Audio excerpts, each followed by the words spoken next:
አሰላሙ አለይኩም ወራህመቱላሂ ወበረካቱሁ ውድና የተከበራችሁ የቻናሌ ቤተሰቦች እንዴት ናችሁልኝ? ሰላም ናችሁ? እኔ ጋር ሁሉ ሰላም ሁሉ አማን አልሐምዱሊላህ። እናንተ እንዴት ናችሁልኝ? ደህና ናችሁ ወይ? እኛ አለን አልሐምዱሊላህ። ቪዲዮ ላይክ፣ ሼር፣ ሰብስክራይብ ያደርጋችሁ ጀምሩ ጋይስ። ዛሬ በአዲስ ቪዲዮ መጥቻላችኋለሁ። እንግዲህ ዛሬ አብርሽ የወንድ ልጅ አባት ሆኗል።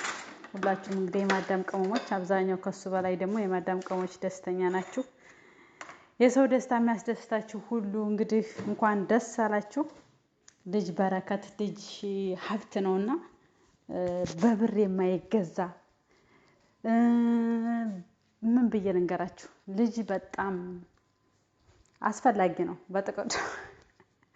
በጥቅሉ ማለት ነው። ወላሂ በስደት ላይ አብዛኛው እህቶቻችን በስደት ላይ እድሜያችንን እንጨርሳለን። 1 አመት ብለን መተን 3 አመት 4 አመት 5 አመት እያደርና እዛ ላይ ደግሞ ኢትዮጵያ ስንወርድ ደግሞ መውለድም ይሳነናል፣ እምቢ ይለናል መውለድ በስራ ብዛት በቃ ሰውነታችን ይጎዳል። ከዛ ላይ ደግሞ እድሜያችን ይገፋል ይሄዳል እና አብዛኛው በስደት ላይ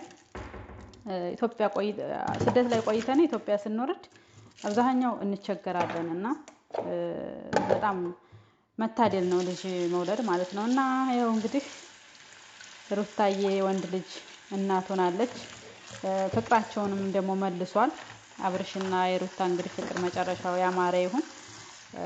ልጅ አስታራቂ ነው። እናትና አባት ሲጣላ ራሱ ልጅ አስታራቂ ነው ማለት ነው። እና እንግዲህ አብርሽም እንደው ልብ ይግዛ፣ ከምር ልብ ገዝቶ ልጁን በስነ ስርዓት በዙሪያቸው ያለውን ነገር አርቆ በዙሪያው ያለውን ነገር ሁሉ አርቆ ሚስቱን መንከባከብ አለበት ማለት ነው። እና ደስ ይላል። እንግዲህ እንደምታዩት ውብዬም ወልዳለች። እኔ ድራማ እየሰሩ ይሆን አላውቅም። የሷ ደግሞ ጣና መታረስ የሚባለው ነገር ግን በእነ ዩቲዩበሮች የለም እንዴ? ሲንገሩ ጋይስ በኮሜንት መታረስ አያውቁም? አረ ጋይስ ንገሩኝ። ከምርኛ የማዳም ቅመሞች ነን እንደ ወገባችን ስለሚያመን ስደት ኑረን ስደት ላይ ስለምንጎዳ ምናምን ሄደን ልጥልጥ ብለን ተኝተን ሙቅና ገንፎ ምናምን እንደዚህ የምንታረሰው ግን የማዳም ቅመሞች ብቻ ነን። ዩቲዩበሮች ግን መታረስ አያምራቸውም ልበል ወይንስ ወገባቸውን አያማቸውም? ያማጡበት እንዴት ነው? እኔ አልገባኝም ጋይስ።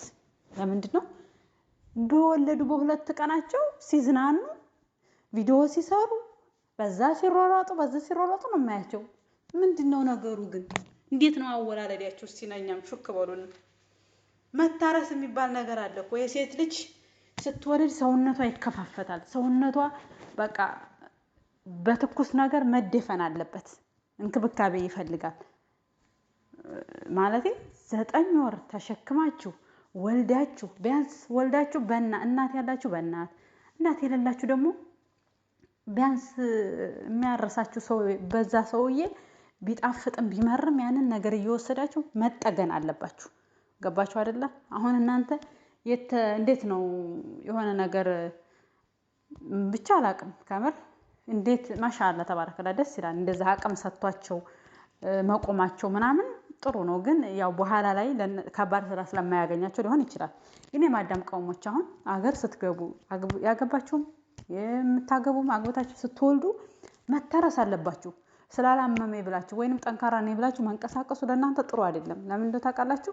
በኋላ ላይ ይሰማቸዋል። ከባድ ስራ ስትሰሩ እንደዚህ ኑሮ የተመቻቸለት በሰራተኛ ወይንም ኑሮ ደግሞ አሪፍ ነገር ያለው ሰው ምንክን አቅሙ የሆነ ከባድ ነገር ላይ ሰራ ይችላል፣ ችግር ላይ ኖረው ይችላል። ግን እንደዚህ በገጠርም ሆነ በከተማ የምንኖር ኃላፊነት ያለብን ቤታችንን ቀጥ አድርገን የምንስ ሰዎች በኋላ ላይ ይሰማቸዋል። ወዲያው ላታውቁት ትችላላችሁ። ከወለዳችሁ በኋላ ላታውቁት ትችላላችሁ። ወይንም ከመለሳችሁ ስደት ልትመጡ ትችላላችሁ። ፈጣሪ ይጠብቃችሁ። ከዚህ በጣም ነው የምትጎዱት። ይሰማችኋል። ወዲያውኑ አይሰማችሁም። በኋላ ላይ ግን አማዳም በመታችሁ ስትሰሩ ወይንም ደግሞ ሀገራችሁም ከበዳለ ሰዓት ስትሰሩ ወገባችሁን በጣም ነው የሚሰማችሁ ጋይስ። መታረስ አለባችሁ። ካልስ ምናምን ለብሳችሁ በቃ የሆነ እርፍ ማለት አለባችሁ። ወልዳችሁ ግን ቪዲዮ እንደ ድብን ይበል ቪዲዮ ባልዮ ይስራ ከፈለገ ባልዮ ይስራ። ለ1 ወር ግን መታረስ አለባችሁ። ሌላው እንኳን ቢቀር ግን በወለዱ በ2 ቀናቸው ፕራንክ ጭጭ እንደዚህ ማድረግ ፊልም ድራማው ምን ሲሰሩ ንፋስ ወደዛ ወደዚህ በቃ እንደረ ገንዘብ ነው ጋይስ። ካለው ላይ መጨመሩ ጥሩ ቢሆንም ልክ ያነሰ እንደዚህ መኸር ግን ጥሩ አይደለም። እና እነ ውብዬ አሁን በጣም መወዳቸው ማከብራቸው ዩቲዩበሮች ናቸው። ነገር ግን ከእርግዝናዋ ጀምሮ እስካሁን ድረስ እርፍ ያለችበት አሁንም ራሱ በቃ ጫጫታ መታመስ ቤቱ በቃ የሆነች ልጅ ደግሞ አሁን ይሄ ወዳለ በመተቱ በምኑ እያሉ ጭጭጭጭጭ በቃ የተራበሸ ነገር ነው። እሷ ራሱ እንደዚህ የግድ ሆና ቪዲዮ እንዴ ለምን አይቀርም ድብና አይልም። ሀላችሁ ላይ ያላችሁን ብሉ መጀመሪያ ከምር እንዴ ፈጣሪ ሰጥ የለም እንዴ? ትንሽ ቀን አንድ ወር ደበቅ ብሎ መታረስ አለበት ሴት ልጅ። እንደው ዝም ብላችሁ እንደው ዛሬ ወለዳችሁ በነገው ጧቱ ሚዲያ ላይ ወን ኧረ ይደብራል ጋይስ። አድርሱልኝ ከምር ላይክ ሼር ሰብስክራይብ ያደረጋችሁ እረፍት አድርጉ ጋይስ፣ እረፍት አድርጉ። ባልዮ ይስራ ቪዲዮም ባልዮ ይስራ ነቃ እስከምትሉ ድረስ እንደገና እኔ ሴት ልጅ እኔ እንጃ አላቅም። ብቻ ወልዳችሁ ግን እኔ በሁለት ቀን በሶስት ቀን መቆም እንዴት ነው? አይሰማችሁም እንዴ? እኔም ስላየሁት ነው። በምን ከባድ እኮ ነው። ሰው ውጦት መከራ በልቶ አምጦ ወልዶ በሁለት ቀን መቆም ማለት ውን ማለት እኔ አላቅም። በእውነት ነው የምላችሁ። እኔም ለምንድነው ወልጄ ስላየሁት ግዴታ መታረስ አለባችሁ። እርፍ ብላችሁ እናታችሁ ጋር ብልት ጥጥት እያደረጋችሁ ሰውነታችሁን ጠንካራ ማድረግ አለባችሁ እንጂ ወደዛ ወደዚህ ምስምስ ያለ ህይወት ለፕራንክ ምናምን ይሄ ገንዘብ የሚባል ነገር አንዳንድ ጊዜ ሁላችንም ገንዘብ ነው በእርግጥ ስደት የሚያመጣን እንደዚህም ብዙ ነገር የሚያሳይ ገንዘብ ነው። ከገንዘብ በላይ ደግሞ ጤና ይበልጣልና በገንዘብ ጤናን አንገዛውም። በገንዘብ የምንፈልገውን እቃ የምንፈልገውን ነገር ሊያሟላልን ይችላል እንጂ ጤናችንን በገንዘብ አይገዛልንም ጋይስ። ስለዚህ ሩታም አሁን እናቷን መርጣ ከእናቷ ጋር ሄዳለች። እርፍ ብላ መታረስ አለባት። እርፍ ብላ በቃ እኔ እንጃ ምን ብዬ ነገራችሁ። እና ካለች መቼም በደንብ ድብን አድርጋችሁ እየበላችሁ እየተኛችሁ ማገገም አለባችሁ። ከምር ነው የምላችሁ። ግን አንዳንድ ጊዜም ወይም ጉልበታችሁ ስደት ያልነካው በሀገራችሁ ላይ ብዙ ውጣ ውረድ የሌለባችሁ ችግር የለውም መሰለኝ ማለት ነው። ግን የማዳም ቆሞች የኔ ውዶች ማለት ነው የኔ ጠንካራዎች አገራችሁ ፈጣሪ ለሀገራችሁ ያብቃችሁ። ወልዳችሁ የምትሰሙ ያድርጋችሁ። ያልወለዳችሁም የወለዳችሁም አላህ ያሳድግላችሁ። በቃ ስትወልዱ መታረስ አለባችሁ።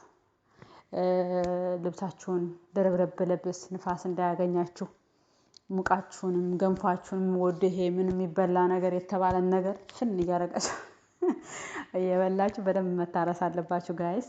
ለምን ነው የማዳም ስራ ከፍ ዝቅ ስንል ሰውነታችንን ጨርሰን ጉልበታችን አልቆ ነው የምንገባው። ስለዚህ አንዳንድ ጊዜ አንድ ወር ናት ቢያንስ ያለለት 2 ወር 3 ወር ይታረሳል። ግን ለአንድ ወር ራሱ ድብቅ ብላችሁ ታርሳችሁ ስትወጡ ነው የሚያምረው እንጂ እንደው ሐራስ ቤትም ካሜራ ወጥን በዛም ካሜራ ወጥን እንዴ ሽንት ቤት ሲገቡ ብቻ መቀረጽ እኮ ነው የቀራቸው አሁን ላይ። ኧረ እዛም እየቀረጹ ነው። ኧረ ጋይስ ምንድነው ወዴት እየሄድን ነው? ስለዚህ ሀባይብ ፈጣሪ ሀገራችን ኢትዮጵያን ሰላምና አንድነቷን ይመልስልን። ኢትዮጵያ ሀገራችንን ሰላም ያደርግልን ጋይስ። ሁላችሁም እወዳችኋለሁ። ቪዲዮዬን ላይክ ሼር ሰብስክራይብ እያደረጋችሁ አበረታቱኝ። ኧረ የማዳምቀው ምን አበረታቱ ተው። የፈመሰ ብቻ አትከተሉ እንዴ። ስግጥ ፍምስ ብሏል የሆነ ልጅ ማለት ነው። ስግጥ ፍምስ አንድ ሰው ይሰግጣል ይፈምሳል። እኛስ የማዳምቀውሞች የማንታያችሁ ለምንድን ነው ማለት ነው? የማዳም ቅመሞች በራሷ መበረታታት አለባት። ከማዳም ቅመም መውጣት አለባት። የራሷ ቅመም የራሷ ማዳም መሆን አለባት። ስለዚህ ጋይስ አበረታቱ። እህቶቼን እስኪ አበረታቷቸው፣ እኛንም አበረታቱ። ስለዚህ ሁላችሁንም ወዳችኋለሁ። የወለዳችሁ እንግዲህ በሽልም ውጡ ነው የሚባለው። እነ ሩታዬ እነ ውብዬ እንኳን በወንድ ልጅ ተበሸራችሁ። በሰላም ታረሳችሁ የምትወጡ ያርጋችሁ። እኔ ግን መልእክቴ ቁጭ ብላችሁ አድባችሁ ታረሱ፣ ብሉ፣ ጠጡ። ውን አትበሉ። ቪዲዮ ላይ ከወር በኋላ ነው ተወለድን ልጆቻችሁን አቅፋችሁ ማለት ነው እንጂ አትበጣበጡ። አሁን ላዝም ታረሱ። እና ጋይስ ሰላም ለሀገራችን፣ ፍቅር እንደ ኢትዮጵያ ሀገራችን ይሁን። ቪዲዮ ላይክ ሼር ሰብስክራይብ